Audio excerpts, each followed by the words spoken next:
கிறிஸ்துக்குள் அன்பான சகோதர சகோதரிகள் அனைவருக்கும் ஆண்டவராக இயேசு கிறிஸ்துவின் நாமத்தினால் என்னுடைய வணக்கத்தை தெரிவித்துக்கொண்டு இன்றைக்கு ஒரு ஷார்ட் மெசேஜ் என்ன அப்படின்னாக்கா, தேவன் நம்மளை உருவாக்குகிற தேவனாக இருக்கிறார், நமக்காக தேவன் கிரியை செய்கிறவராக இருக்கிறார் என்ற தலைப்பில் தான் நம்ம சப்ஜெக்ட் பார்க்குறோமோ. அதற்கு ஒரு 4 பாயிண்ட்ஸ், நம்ம 4 எக்ஸாம்பிள்ஸை நம்ம எடுத்துக்கலாங்கோ. அது யாருன்னா, ஜோசஃபு, அப்புறம் ஒரு குயவன், அப்புறம் இஸ்ரேல் ஜனங்கள், அப்புறம் யோபு. இவங்க 4 பேருடைய வாழ்க்கையில் தேவன் எப்படி அவர்களுக்கு வந்த சோதனையை எப்படி தேவன் ஒரு ஆசீர்வாதமாக மாற்றினார் அப்படின்ற ஒரு விஷயத்தை தான் நம்ம பார்க்க போகிறோம். பொதுவாக நமக்கு எல்லாருக்குமே தெரியும், நம்ம கிறிஸ்துவுக்குள்ளே முன்னறிஞ்சிருக்கிறோம். உலக தோற்றத்துக்கு முன்னாக நம்ம கிறிஸ்துவுக்குள்ளே தெரிந்து கொண்டு இருக்கிறோம் அப்படின்னு சொல்லிட்டு எபிசியர் 1:4 சொல்லப்பட்டிருக்குது. ஆகையால் நம்முடைய வாழ்க்கை பார்த்திங்கனாக்கா பெரும்பாலும் குறிக்கப்பட்டிருக்கிறது. இல்லை, நம்ம வாழ்க்கையில் எந்த ஒரு சோதனைகள் வந்தாலும், கஷ்டங்கள் வந்தாலும், பிரச்சனைகள் வந்தாலும் அது எல்லாமே முன் குறிக்கப்பட்டிருக்கு அப்படின்ற ஒரு விஷயம் தெரியும். ஆனால் ஒரு ஹியூமன் பீங்காக இருக்கிறதுனால நம்மளுக்கு ஈஸியாக நம்ம சோர்வடைகிறோம் இல்லைங்களா. பல நேரங்களில் நம்ம கேட்குறது உண்டு, ஏன் இந்த சோதனைகள் என் வாழ்க்கையில் நேரிட்டது, இந்த சோதனைகள் வராமல் இருந்திருந்தால் நல்லா இருந்திருக்குமே அப்படின்னு சொல்லிட்டு நம்ம என்ன பண்ணுறோம்னாக்கா, நம்ம ஈஸியாக என்ன பண்ணிடுறோம், கீழே விழுந்துடுறோம் அல்லது கேள்வி கேட்டுக்கிறோம், தேவனை ஏன் இந்த வாழ்க்கை, எனக்கு ஏன் இந்த சோதனைகள் அப்படின்னு சொல்லிட்டு. அதற்கு ஒரு ஆறுதலான ஒரு வசனம் அப்படின்னு சொன்னாக்கா, ரோமர் 8வது அதிகாரத்தில் 28வது வசனம். ரோமன்ஸ் சாப்டர் 8 verse 28 நம்ம என்ன வாசிக்கிறோம் அப்படின்னா, அன்றியும் அவருடைய தீர்மானத்தின்படி அழைக்கப்பட்டவர்களாய் தேவனிடத்தில் அன்பு கூறுகிறவர்களுக்கு சகலமும் நன்மைக்கு ஏதுவாக நடக்கிறது என்று அறிந்திருக்கிறோம். இங்கே வசனம் என்ன சொல்லுதுன்னா, அவருடைய தீர்மானத்தின்படி அழைக்கப்பட்டவர்களுக்கு, தேவனிடத்தில் அன்பு கூறுகிறவர்களுக்கு சகலமும் நன்மைக்கு ஏதுவாக நடக்கிறது என்று அறிந்திருக்கிறோம் அப்படின்னு சொல்லிட்டு சொல்கிறாரு. ஆகையால் அன்பான சகோதர சகோதரிகளே, இது ஒரு ஆழமான ஒரு நம்பிக்கை அப்படின்னு சொல்லாங்க. தேவன் நமக்கு ஒரு பெரிய நம்பிக்கையை இதில் கொடுக்குறாரு. என்ன அப்படின்னா, சகலமும் நம்முடைய நன்மைக்காக நடக்கிறது அப்படின்னும் போது, அப்போ கடவுள் என்ன பண்ணுறாருன்னா நமக்காக கிரியை செய்து வருகிறார். நம்முடைய வாழ்க்கையில் என்ன ஒரு கடினமான ஒரு காலத்திலையும் கூட நம்ம தேவன் நம்மளை ஒரு பெரிய நன்மையை நோக்கி நம்மளை வழிநடத்துகிறார் என்பதை நம்ம புரிந்து கொள்ளணும். சில நேரங்களில் நமக்கு சின்ன சின்ன பிரச்சனைகள் வரும்போது சோர்ந்து போகிறோம். பட் தேவன் நம்மளை ஒரு பெரிய நம்பிக்கைக்கு நம்மளை கொண்டு போகிறார் அப்படின்றத நம்ம முதலாவது அண்டர்ஸ்டாண்ட் பண்ணிக்கணும். கடினமான காலங்கள்லாம் நமக்கு இந்த மாதிரி கேள்வி வருது. ஆனாக்கா காலத்தால் அழியாத ஒரு ஞானத்திற்கு தேவன் நம்மளை அழைச்சிருக்கிறாருங்க, அந்த ஞானத்தை கொடுக்குறாருங்க. அதனால் நம்முடைய இதயம் சரி, நம்முடைய மனசும் சரி, தேவனுடைய கற்றுக்கொள்ளுதல், தேவன் நமக்கு என்ன கற்றுக் கொடுக்குறாரு இந்த ஒரு சோதனையினால், இந்த ஒரு பாடுகள்னாலன்றதை நம்ம அறிந்து கொள்ளணுன்றது நம்ம முக்கியமாக அண்டர்ஸ்டாண்ட் பண்ணிக்கணும். ஆகையால் அன்பான சகோதர சகோதரிகளே, இந்த மாதிரியான வாக்கு தத்துவத்தினால நம்ம ஆறுதல் அடையவும் தைரியத்தை பெறவா தேவன் நம்ம என்ன பண்ணிக்கிறாரு, இந்த மாதிரியான வாக்கு தத்தங்களை கொடுத்துருக்கிறார். அவர் இடத்துல அன்பு கூறுகிறவர்களுக்கு சகலமும் நன்மைக்கு எதுவாக நடக்கிறது அப்படின்னு சொல்லி இங்கே சொல்லப்படுது. சில நேரங்களில் நம்முடைய வாழ்க்கையில் தேவன் சில விஷயங்கள் அனுமதிக்கிறார் அப்படின்னும் போது நம்மளை இன்னும் ஒழுங்குபடுத்துறதுக்காக தான் அப்படின்னு சொல்லிட்டு நம்ம புரிஞ்சுக்கணும். நம்ம வாழ்க்கையில் நம்மளை சீர்படுத்துறதுக்கும் நம்மளை ஒழுங்குபடுத்துறதுக்காக தான் இந்த மாதிரியான சில நேரங்களில் நமக்கு ஏதோ ஒரு வகையில் நீங்கள் எல்லாரும் ஏதோ ஒரு விஷயத்தில் கஷ்டம் அனுபவிச்சிருக்கலாம், இல்லை கஷ்டப்படலாம். அது எதற்காக அப்படின்னும் போது நம்ம வாழ்க்கையை இன்னும் சீர்படுத்துறதுக்காக தேவன் உடைய அனுமதி அப்படின்னு சொல்லிட்டு பார்க்குறோம். இந்த ஒரு முழு யதார்த்தம் இப்போ நான் சொன்ன விஷயங்கள் எல்லாமே நம்ம வாழ்க்கையில் நடக்கிற ஒவ்வொரு விஷயமும் நம்மளுடைய நன்மைக்காகவே நடக்கிறது அப்படின்றதுக்கு நம்ம முதல்ல ஒரு எக்ஸாம்பிள் பார்க்குறோம். அப்படின்னாக்கா அது ஜோசப் பார்க்குறோம். யோசப் எப்படிப்பட்டவர்னா, யாக்கோபுடைய ரொம்ப அன்பான ஒரு மகன் இல்லையா. அவருக்கு 12 பசங்களில் ரொம்ப அதிகமாக நேசித்தது யார் அப்படின்னாக்கா அது யோசப் தான். ஆனால் யோசப்புடைய வாழ்க்கையில் அவருக்கு நடந்த ஒரு சோகம் என்ன அப்படின்னா, சொந்த சகோதரர்களே அவர் அடிமையாக விற்றார்கள் அப்படின்னு சொல்லி நம்ம பார்க்குறோங்க. அநியாயமாக சிறையில் அடைக்கப்பட்டார். அவர் எந்த ஒரு தப்பும் செய்யாமல் அவர் சிறையில் அடையப்பட்டார். அப்புறம் பார்த்திங்கன்னா அவர் சில நேரங்களில் மறுக்கப்பட்டார். அதாவது அவருடைய சகோதரர்கள் அவரை தூக்கி எறிஞ்சிட்டாங்க. ஆனாலும் கடவுளுடைய ஒரு நோக்கம் இருந்தது, ஒரு திட்டம் இருந்தது அவரோட வாழ்க்கையில். எல்லா சூழ்நிலைகள் இப்படிப்பட்ட ஒரு சூழ்நிலைகளில் கூட யோசப் என்ன பண்ணார்னா உறுதியாக இருந்தார். தேவன் பற்ற விஷயத்துங்களில் ரொம்ப உறுதியாக இருந்ததுனால தேவன் அவர் மூலமாக ஒரு பெரிய காரியங்களை செய்தார். ஸோ அதுதான் நம்ம எங்கே வாசிக்கிறோம் அப்படின்னாக்கா, ஆதியாகமம் 50வது அதிகாரம் 20வது வசனத்தில், ஜெனிசிஸ் சாப்டர் 50 verse 20 என்ன சொல்லுது அப்படின்னாக்கா, நீங்கள் எனக்கு தீமை செய்ய நினைத்தீர்கள், தேவனோ இப்பொழுது நடந்து வருகிறபடியே வெகு ஜனங்களை உயிரோடு காக்கும்படிக்கு அதை நன்மையாக முடிய பண்ணினார். ஸோ நீங்கள் எனக்கு தீமை செய்து நினைத்தீங்க அப்படின்றாரு. ஆனால் சகோதரர்கள் அவருக்கு தீமை தான் செய்ய முயற்சி செஞ்சாங்க. தேவனத்தை என்ன பண்ணிட்டார் அப்படின்னா அதை நன்மையாக மாற்றிட்டார். ஸோ அப்போ எதுக்காக அது மாற்றினார்னா, வெகு ஜனங்களை உயிரோடு காக்கும்படிக்கு தேவன் அதை நன்மையாக மாற்றினார் அப்படின்னு பார்க்குறோங்க. ஸோ ஆகையால் அன்பான சகோதரிகளே, யோசேப்பின் கஷ்டங்கள் எல்லாம் பார்த்திங்கன்னா ஏதோ ஒரு நோக்கம் இல்லாமல் நடக்கலை. அவரோட வாழ்க்கையில் நடந்த ஒவ்வொரு விஷயமும் ஏதோ ஒரு நோக்கத்தோடு தான் நடந்தது அப்படின்றத நம்ம தெளிவாக புரிஞ்சிக்க முடியும். ஸோ அது என்னென்னா, ஒரு பெரிய திட்டத்தை தேவன் அவர் மூலியமாக நிறைவேற்றுறாரு. அதனால தான் ஜோசஃபுடைய வாழ்க்கையில் நடந்தது எல்லாமே ஒரு ஸ்டெப்பிங் ஸ்டோன்ஸ் மாதிரி ஆயிடுச்சுங்க ஃபார் சக்ஸஸ்க்கு. அதாவது ஒரு படிக்கற்களாக என்ன ஆயிடுச்சுங்க, அது மாற்றிட்டார் தேவன். ஸோ அவர் வாழ்க்கையில் நடந்த ஒவ்வொரு சோதனைகளும். எனவே யோசேப்பை போலவே நமக்கும் முன்னால் உள்ள பாதைகள் எப்படி இருக்கோங்க, ரொம்ப கடினமானதாக இருக்கலாம், குழப்பமானதாக இருக்கலாம், அது சம்டைம்ஸு அநீதியாக கூட தோன்றலாங்க. ஆனால் நம்ம ஒரு விஷயத்தை ரொம்ப உறுதியாக நம்ப வேண்டிய விஷயம்னாக்கா, நம்ம வாழ்க்கையில் எது நடக்கிறதோ அது நன்மைக்காகவே தேவன் நம்ம வாழ்க்கையில் அனுமதித்திருக்கிறாரு. அதுதான் யோசேப்புடைய வாழ்க்கையில் கூட நடந்தது. ஸோ அது சில நேரங்களில் நம்முடைய வாழ்க்கையில் வசதி இல்லாமல் இருக்கலாம் இல்லைங்களா, சில நேரங்களில் நம்முடைய பயணம் ரொம்ப கடினமாக இருக்கலாம், அது எளிதாக இருக்காமல் இருக்கலாம். ஆனாலும் கடவுள் மேலே நம்ம நம்பிக்கையை இழந்துடக்கூடாது.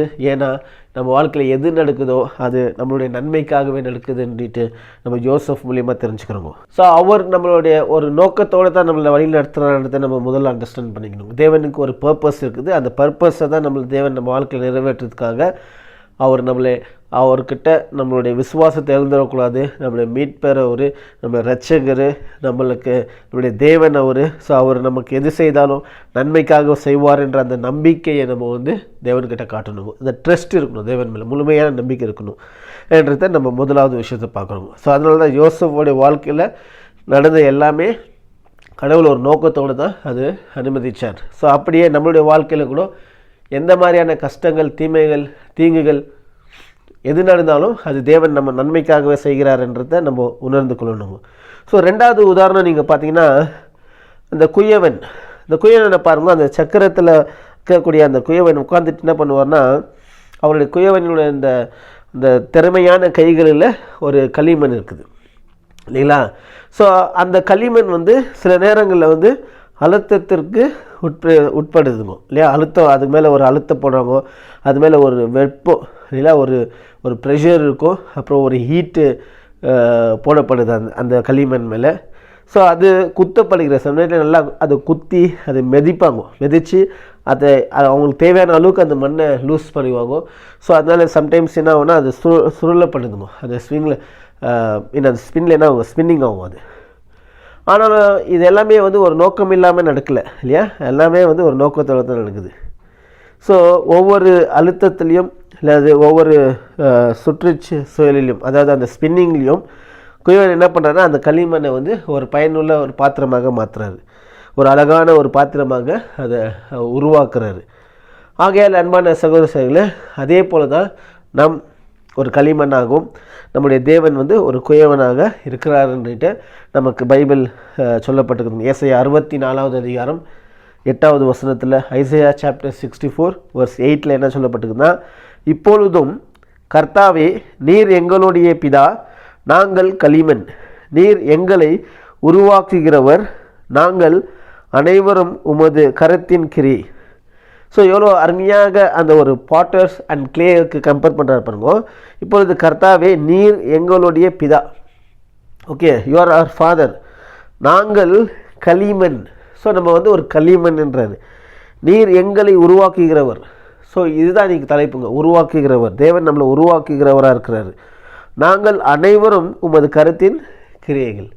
ஆகையால் என் கண்மான சகோதரர்களே, எப்பவுமே இந்த ப்ராசஸ் மேலே நம்ம நம்பிக்கை வைக்கணுங்க, குயவன் மேலே நம்ம ஒரு நம்பிக்கை வைக்கணுங்க. இது எடுத்த கவுத்தமாக இல்லை அது ஓவர் நைட்டில் நடக்கிற ஒரு விஷயம் இல்லை. இது வந்து ஒரு ப்ராசஸ் இருக்குது. ஸோ அந்த ப்ராசஸ் மேலே நம்ம நம்பிக்கை வைக்கணுங்க.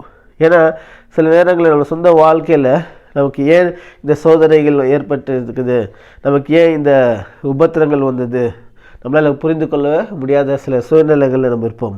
ஆனால் தேவன் வந்து நம்மளை வந்து ஒரு புது சிருஷ்டியாக நம்மளை உருவாக்கி இருக்கிறாருன்றதை நம்ம அண்டர்ஸ்டாண்ட் பண்ணிக்கணும். உருவாக்கிட்டு வராருங்க.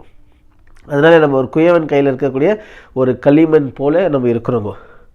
அதனால் நாம் வந்து சில நேரங்களில் அழுத்தத்தையும் வெப்பத்தையும் நம்ம உணரலாம். அந்த அழுத்த உணர்வோம், அந்த வெப்பம் உணர்வோம். ஆனால் கடவுள் நம்மளை என்ன பண்ணுறாருன்னா நம்மளை உருவாக்கிட்டு வர்றாரு, நம்மை வடிவமைக்கிறார். அவருடைய குமாரனுடைய சாயலுக்கு நம்மளை உருவாக்குறாரு. அவருடைய மகிமையின் பாத்திரங்களாக நம்மை வடிவமைக்கிறார் என்று நம்ம என்ன பண்ணுவோம், அந்த வாக்குறுதியை உறுதியாய் பற்றி கொள்ள வேண்டும், நம்பணும். ஸோ இப்போது நம்ம வந்து ஒரு முழு பிக்சர் நம்ம பார்க்க முடியாது. நம்மளுடைய பிகினிங்லேருந்து நம்ம எண்ட் வரைக்கும் தேவனுக்கு தெரியும். நம்ம வாழ்க்கையில் நாளைக்கு என்ன நடக்க போகுது, நாளைக்கு என்ன நடக்க போகுது, இந்த எண்ட் ஆஃப் த டே, அதாவது எண்ட் ஆஃப் த ஏஜ், நம்மளுடைய யுகமாகட்டும் இல்லை நம்மளோட ஆயுஸ் நாட்கள் ஆகட்டும், என்ன நடக்குதுன்னு நமக்கு தெரியாது. ஆனால் தேவன் அதை பார்க்குறார். அது தேவனுக்கு தெரியும். ஏன்னா அவருக்கு ஒரு தெய்வீக திட்டம் இருக்குன்னுட்டு நமக்கு தெரியாது. ஸோ அதனால் இந்த பூமியில் ஏதோ வந்து ஒரு அன்எக்ஸ்பெக்டடாக உருவான ஒரு விஷயம் இல்லை. இது வந்து தேவனால் உருவாக்கப்பட்டது. ஒவ்வொன்றுக்கும் ஒரு பர்பஸ் இருக்குது, ஒரு நோக்கம் இருக்குது, தேவன் செயல்பட்டிருக்கிற ஒவ்வொரு விஷயங்களுக்கும். ஆக என் கண்மான சகோதர சகோதரிகளே, ஸோ நம்ம ஒரு குயவன் மேலே முழு நம்பிக்கை வைக்கணும். அதோடைய ப்ராசஸ் அப்படின்னும் போது அதனுடைய செயல்முறை, அது எப்படி செயல்படுது, அதுக்கு செயல்படும் போது என்னென்ன மாதிரியான ப்ரெஷர் அது மேலே விழுவுது, அந்த வெப்பம் விழுவுது, அந்த அழுத்தம் விழுவுது, அது எப்படி சூழ்ச்சிப்படுது, அதை ஸ்பின்னிங் ஆகுது, இதெல்லாம் நீங்கள் அப்படியே நம்ம லைஃப்பில் லிட்டரலாக நீங்கள் அப்ளை பண்ணி பார்க்கும்போது பல வகையில் நம்மளை உருவாக்குறதுக்காக தேவன் பயன்படுத்தக்கூடிய சில சோதனைகள் நம்ம வாழ்க்கையில் நேரிடணும். ஸோ அதுதான் நம்ம ரெண்டாவது எக்ஸாம்பிள் நம்ம பார்க்கும்போது அது வந்து குயவன் களிமண். ஸோ மூன்றாவது என்ன பார்க்குறோம் அப்படின்னாக்கா, ஒரு நூற்றுக்கணக்கான ஆண்டுகளுக்கு எகிப்தில் அடிமைகளாக இருந்த இஸ்ரேலரை பற்றி நம்ம யோசிக்கிறோம். இஸ்ரேலர்கள் அங்கே அடிமைகளாக இருக்கும்போது அவர்களுடைய துயரத்தில் என்ன பண்ணுறாங்க, தேவனை நோக்கி கூக்குரலிடுறாங்க. அப்போ தேவன் என்ன பண்ணுறாருன்னா அதை கேட்டு அவர்களை விடுவிக்கிறதுக்கு என்ன பண்ணுறாருன்னா ஒரு இரட்சகரை மோசையை வந்து அங்கே அனுப்புகிறாரு. ஆனாலும் அவர்களுடைய அந்த விடுதலைக்கான பயணம் என்ன இல்லைங்க, பைபிள் என்ன சொல்லுன்னா இனிமையான ஒரு பயணம் கிடையாது அது. ஏன்னா அவர்கள் அங்கே இருக்கும்போது அந்த 10 வேதையில் அந்த வேதைகள் முடிஞ்ச பிறகு ஒவ்வொரு வேதையை அங்கே மோசே அவங்களுக்கு மேலே அனுப்பும்போது எகிப்தில் அவங்களுடைய வேலைகள் இன்னும் அதிகப்படுத்தினாங்க. அவங்கள அடிமை தினத்தில் இன்னும் அதிகப்படுத்தினாங்க. டாஸ்க் மாஸ்டரை வச்சு அவங்களுக்கு இன்னும் அதிகமாக சவுக்கடிகள் அவங்களுக்கு துன்பதாப்படுத்தினாங்க. அதெல்லாம் தாண்டி அந்த 10 வேதைகள் தாண்டி வரும்போது அவர்கள் என்ன நினச்சாங்கன்னா வந்துட்டோம் நம்ம வந்துட்டு சரிங்களா. ஆனால் என்ன வரல. அவங்க மேலே அவங்க வச்சுருந்த எல்லா நம்பிக்கையும் அங்கே என்ன ஆயிடுச்சுங்க, விருதாயிடுச்சு. என்னன்னாக்கா ஃபாரினோட படைகள் வந்துடுச்சு, பின்னாடி துரத்தின்னு வந்துட்டாங்க. ஸோ இவங்க வந்து அந்த கடல் கரைக்கிட்ட வந்து நிற்கிறாங்க. ஸோ வழி இல்லை, என்ன செய்யணும்னு தெரியல. ஸோ அவங்க மேலே எல்லா நம்பிக்கையும் எழுந்து போயிட்டாங்க. இப்போ இமேஜின் பண்ணி பாருங்க, இப்போ நமக்கு தெரியும் தேவன் வந்து கடலில் பிரிச்சுட்டாருன்னுட்டு. ஆனால் அங்கே இருந்த சூழ்நிலை பாருங்கள், அந்த நேரத்தில் அவங்க என்ன யோசிச்சிருப்பாங்க, இல்லை மோசத்தை என்ன யோசிச்சிருப்பார், எந்த ஒரு வழியே இல்லையே, கடல்கிட்ட வந்து நின்றுக்கிறோமே, எப்படி வேறு ஏதாவது பக்கம் போயிருந்தால் கூட எங்கேயாவது பூந்து போயிட்டு இருக்கலாம், இது கடல் உள்ள எப்படி போக முடியும் என்ற யோசனைகள்லாம் இருந்திருக்கும். ஆனால் அங்கே தேவன் கொடுக்குற ஒரு ஆறுதலான ஒரு விஷயம் என்னன்னாக்கா, மோசே மூலிமா யாத்திராகமும் 14வது அதிகாரம் 13 முதல் 14 வசனங்கள், எக்ஸோடஸ் சாப்டர் 14 verses 13லேருந்து 14 வரைக்கும் உள்ள வசனங்களை வாசிக்கும் போது அங்கே என்ன சொல்லப்பட்டிருக்குன்னா, அப்பொழுது மோசே ஜனங்களை நோக்கி, பயப்படாதீருங்கள், நீங்கள் நின்று கொண்டு இன்றைக்கு கர்த்தர் உங்களுக்கு செய்யும் ரட்சிப்பை பாருங்கள். இன்றைக்கு நீங்கள் காண்கிற எகிப்தியரை இனி என்றைக்கும் காண மாட்டீர்கள். கர்த்தர் உங்களுக்காக யுத்தம் பண்ணுவார், நீங்கள் சும்மா இருப்பீர்கள் என்றான். ஸோ எவ்வளோ அருமையான ஒரு விஷயம் பாருங்க. நீங்கள் இன்று கண்ட அந்த எகிப்தியரை நீங்கள் பார்க்க மாட்டீங்க, நீங்கள் சும்மா நில்லுங்க, கர்த்தர் உங்களுக்காக யுத்தம் பண்ணுவார் அப்படின்றார். ஸோ அது தேவன் செய்தார். அவர் என்ன பண்ணார், செங்கடலையே 2 பிறந்தார். அவருடைய ஜனங்கள் எப்படி வந்தாங்கோ, அதாவது உலர்ந்த தரையில் நடந்தது போல் அவர்கள் நடந்தார்கள்ன்ட்டு வேதம் சொல்லப்பட்டிருக்குது. ஸோ இமேஜின் பண்ணி பாருங்கள், அந்த மாதிரி ஒரு விஷயம் எப்படிப்பட்ட ஒரு பயங்கரமான ஒரு அதிசயமான ஒரு விஷயம். கடலையே ரெண்டாக பிரிச்சிட்டார். இப்போது நாம் சேவிக்கிற தேவன் எப்படிப்பட்டவருங்க இல்லைங்களா, எவ்வளோ வல்லமை நிறைந்தவராக இருக்கிறாரு. ஆகையால் என் கண்பான சகோதர சகோதரர்களே, இஸ்ரவேலர்களை போலவே நாமும் இல்லைங்களா நம்ம வாழ்வில் செங்கடலை என்ன பண்ண வேண்டியதாக இருக்குது, எதிர்கொள்ள வேண்டியதாக இருக்குதுங்க. பல தடவை கடக்க முடியாத ஒரு நிலைமை வரும் இல்லைங்களா. சில தடவை நம்பிக்கை இழந்தவர்களாக நம்ம நிற்குவோம். அந்த மாதிரியான நேரத்தில் தேவன் என்ன பண்ணாருங்க, ஒரு செங்கடல் மூலியமாக என்ன பண்ணாருங்க, ஒரு வாசலை திறந்தார், ஒரு வழியை திறந்தார். அதே போல் நமக்கும் ஒரு வழியை தேவன் உண்டாக்குறவராக இருப்பார். நமக்கு வழியே இல்லையே, வாசல்களை அடித்தாச்ச இல்லை, நம்ம என்ன செய்வோம், அடுத்த நொடி என்ன யோசனை இல்லையான்னு யோசிக்கலாம், நீங்கள் பிரச்சனைகள் யோசிக்கலாம். ஆனால் தேவன் நமக்கு நிச்சயமாக என்ன பண்ணுவார், ஒரு வாசலை திறப்பாருன்றத. அது எந்த மாதிரியான விஷயங்கள்லாம் இருக்கட்டும், அது ஃபைனான்ஷியல் சுச்சுவேஷனாக இருக்கலாம், ஹெல்த் சுச்சுவேஷனாக இருக்கலாம் இல்லைங்களா. அது பிப்ளிக்கல் நாலேஜு, அது படிக்கிறோம் பைபிளில், அது அண்டர்ஸ்டாண்ட் ஆகலையே, நான் எப்படி என்னுடைய ஃபெய்த்தை இன்னும் டெவலப் பண்ணுறது, ஆனால் பல விஷயங்களாக கூட இருக்கலாம். ஆனால் தேவன் அவருடைய வல்லமையினால் என்ன பண்ணியிருக்கிறாரு, செங்கடலையே திறந்திருக்கிறாரு. அதே போல் தான் நம்மளுடைய வாழ்க்கையில் கூட எல்லா விதமான ஸ்டம்பிளிங் பிளாக்கையும் உடைப்பார்ன்றதை நம்ம அண்டர்ஸ்டாண்ட் பண்ணிக்கணும். ஸோ இது வந்து ஒரு 3வது எக்ஸாம்பிள் நான் உங்களுக்கு சொல்கிறேங்க. 4வது என்ன அப்படின்னாக்கா, யோபுவோடைய வாழ்க்கையை பார்க்குறோங்க. கற்பனை செய்ய முடியாத ஒரு துன்பத்தையும் இழப்பையும் அவர் சந்தித்தார். யோபு நம்ம நினச்சி பார்க்கும்போது, யோபுக்கு வந்த அந்த துன்பம் நம்மள யாருமே அது என்ன பண்ண இஷ்டப்பட மாட்டாங்கோ, அனுபவிக்க இஷ்டப்படவும் மாட்டோம். நான் நினைக்கிறேன் அப்படின்ட்டு. நீங்கள் யாராவது இஷ்டப்படுவீங்களா? கண்டிப்பாக பட மாட்டீங்க.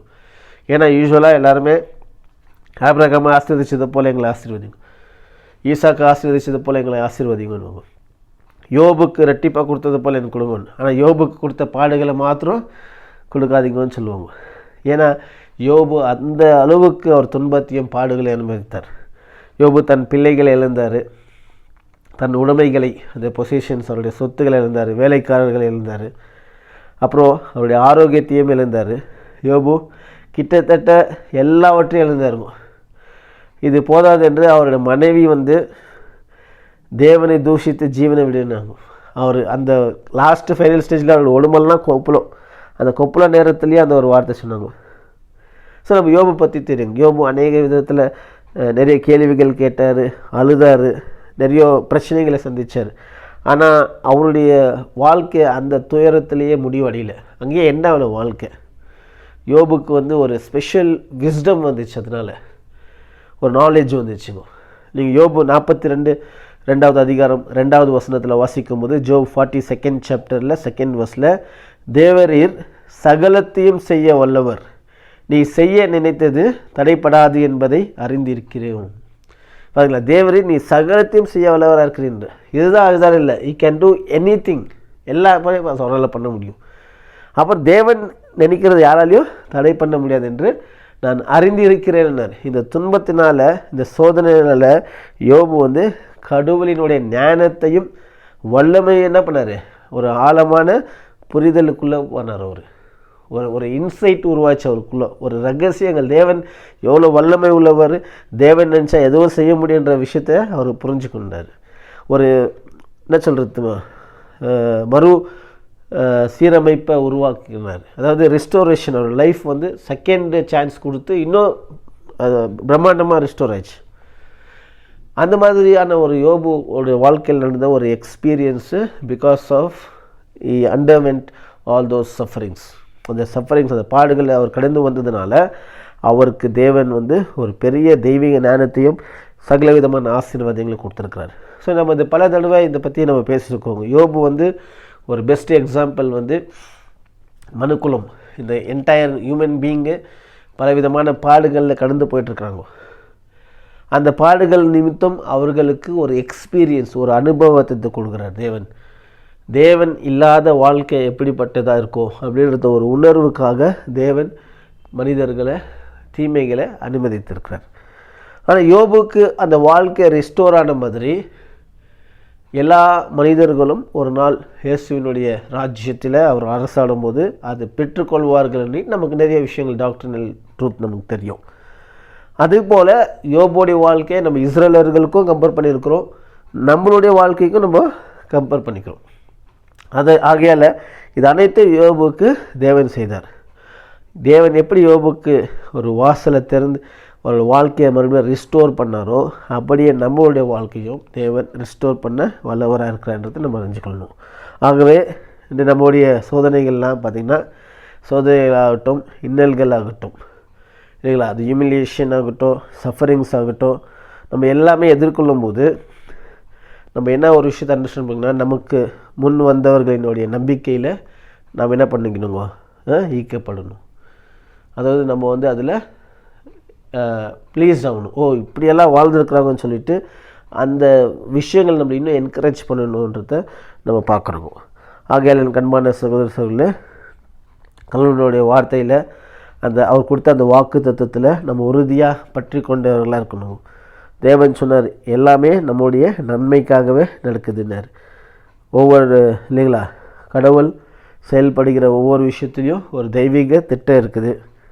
அவர் ஒவ்வொருவருக்கும் ஒரு திட்டம் வச்சிருக்கிறாரு, நோக்கம் இருக்குது. இங்கே எரேமியாவில் வாசிக்கும் போது 29:11 சொல்கிறாரு, அவைகள் தீமைக்கல்ல சமாதானத்துக்காகவும் திட்டங்களை தேவன் வைத்திருக்கிறார், எங்களுக்கு நம்பிக்கை உண்டாகும்படியும் இல்லைங்களா எதிர்காலத்தையும் தரும் திட்டங்கள் அப்படின்னாரு. ஸோ நமக்கு தீமைக்காக தேவன் ஒரு திட்டம் வச்சில்லை, நம்ம நன்மைக்காகவும் நம்முடைய ஐஸ்வர்யம் ஆசீர்வாதத்திற்காக சமாதானத்துக்கான ஒரு திட்டம் வச்சுருக்கார். ஆகையால் என் கண்பான சகோதர சகோதரிகளே, உங்கள் சோதனையின் காலத்தில் அந்த சோதனைகள் வரும்போது நம்ம முதல்ல யாரை பற்றி யோசிக்கணும் அப்படின்னா யோசேப்பை பற்றி நம்ம யோசிக்கணும். யோசேப்போடைய வாழ்க்கையில் வந்த சோதனைகள் நம்முடைய வாழ்க்கையில் வர்றதுக்கான வாய்ப்பில்லை, அப்படி வந்தது இருக்காதுன்னு நினைக்கிறாங்க. ஆனாலும் மேபி சம் சிமிலாரிட்டி அது போல் வரலாம் அல்லது வந்து இருக்கலாம். ஆனாலும் நமக்கு ஒரே ஒரு ஆறுதல் என்னென்னா, தேவன் அவரோட கூட இருந்தார், அது எல்லாமே நன்மைக்காகவே மாற்றினார். அதே போல் தான் நம்முடைய வாழ்க்கையிலும் வருகிற சோதனைகள் எல்லாம் ஒரு பெரிய நோக்கத்துக்காக நன்மைக்காக தேவன் அனுமதி இருக்கிறார். நெக்ஸ்ட்டு ஒரு குயவன் மற்றும் அந்த களிமண்ணை பாருங்கள், அதை எப்பவுமே நினைவில் வச்சுக்கணும். ஒரு குயவன் அந்த களிமண்ற ஒரு ப்ராசஸ். அது ஒரு குயவன் ஒரு அழகான ஒரு பாத்திரத்தை உருவாக்குறாரு. அப்படி தேவன் நம்மளை ஒரு புது சிருஷ்டியாக அவருடைய குமாரனுடைய சாயலுக்கு ஒப்பாகுவதற்காக நம்மளே முன்குறித்திருக்கார். அதே ரோமர் 8:28 நமக்கு எது நடக்குதோ அது நன்மைக்காக நடக்கும்னு சொல்லிட்டு நம்மளை தேவன் அவர் குமாரனோட சாயலுக்கு ஒப்பாகும்படி அழைத்திருக்கிறாருன்னு சொல்லிட்டு அங்கே வசனம் வாசிக்கிறோம். ஸோ அதனால் ஒரு குயவன் ஒரு களிமண் எப்படி உருவாக்குறாரோ, ஒரு கனமுள்ள பாத்திரமாக உருவாக்குறாரோ, அதுபோல் தேவன் நம்மளை ஒரு அழகான ஒரு பாத்திரமாக உருவாக்குறாரு.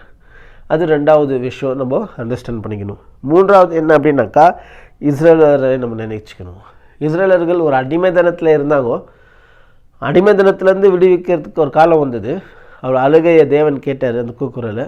அதில் விடுதலை பண்ணி வரும்போது வழியே இல்லைன்னும் போது அவர் என்ன பண்ணிட்டார், செங்கடலை திறந்தார். அது பாருங்கள் எவ்வளோ பெரிய அதிசயம். ஸோ அப்படியே தேவன் நம்மளுடைய வாழ்க்கையில் கூட வழியே இல்லைன்னு நினைக்கும் போது தேவன் ஒரு வழியை உருவாக்குவார். அதை நம்ம நம்பிக்கை உறுதியாக நம்ம பற்றி கொள்ளணும். அதுக்கப்புறம் பார்த்தீங்கன்னா யோபுவோடைய வாழ்க்கையை நினைத்துக்கொள்ளணும். ஸோ யோபு எவ்வளோ பாடுகள் பட்டிருக்கார் வாழ்க்கையில். ஆனால் எல்லாமே தேவனை அறியாத, தேவனுக்கு தெரியாத எதுவுமே இல்லை, எல்லாமே ஒரு நோக்கத்தோடு தான் நடந்தது. முந்தின வாழ்க்கையை பார்க்கல பிந்தின வாழ்க்கையை அவர் ரெட்டிப்பாக தேவன் ஆசீர்வதிச்சிருக்கிறார். ஸோ ஆகையால் அன்பான சகோதரர்களே, நம்மளுடைய கடவுள் அதை செய்ய ஒரு பெரிய வல்லமை உள்ள தேவனாக இருக்கிறார். அவர் யாவும் செய்வார். அவர் செய்ய நினைக்கிறது தடப்படாது. எனவே நாம் விசுவாசத்தில் என்ன இருக்கணுங்க, தைரியமாக நடந்து கொள்ளணும் அப்படின்னு சொல்லி பார்க்குறோங்க. கடவுள் நம்மளுடைய நன்மைக்காக கிரியை செய்கிறார் என்ற ஒரு வாக்கு தத்துவத்தையும் நம்ம பிடித்து கொள்ளணும். எல்லாமே நம்ம நன்மைக்காக தான் நடக்குது அப்படின்னு சொல்லிட்டு. ஸோ அவருடைய மகிமைக்காக நம்மை வடிவமைக்கிறார்ன்றதை நம்ம புரிஞ்சுக்கணும். அவர் நம்ம மகிமைக்காக நம்மளை உருவாக்குறார், ஷேப்பிங் பண்ணுறார், மோல்டு பண்ணுறாருன்றதை நம்ம அண்டர்ஸ்டாண்ட் பண்ணிக்கணும். வழி இல்லாத போது ஒரு வழியை உருவாக்குவார் தேவன். ஆகையால் எனக்கு அன்பான சகோதர சகோதரிகளே, நம்ம every Tuesday and or Wednesday இந்த சப்ஜெக்ட்டு நம்ம ஒரு ஷார்ட் மெசேஜஸை நம்ம கொடுக்குறோங்க. ஸோ இதில் உங்களுக்கு ஏதாவது கருத்து இருந்தால் அல்லது உங்களுக்கு வேறு ஏதாவது டாபிக் இருந்தால் நீங்கள் வந்து கமெண்ட் பண்ணுங்க. அண்ட் உங்களுக்கு சப்ஜெக்ட் பிடிச்சிருந்தா லைக் பண்ணுங்க, ஷேர் பண்ணுங்க. அண்ட் முக்கியமாக நீங்கள் வந்து சப்ஸ்கிரைப் பண்ணிக்கோங்க. அப்போ தான் வந்து உங்களுக்கு நோட்டிஃபிகேஷன் வரும். இல்லைனா நீங்கள் சப்ஸ்கிரைப் பண்ணாமல் நீங்கள் பார்த்தீங்கன்னா அடுத்த வீடியோ உங்களுக்கு நோட்டிஃபிகேஷன் வராது. ஸோ நீங்கள் அப்படியே மறந்து விட்டுடுவீங்க. அதனால் நம்மளை ரெகுலராக ஃபாலோ பண்ணிக்கோங்க. தேவன் உங்களை ஆசீர்வதிப்பாராக. ஆமென். May God bless you all. Thank you.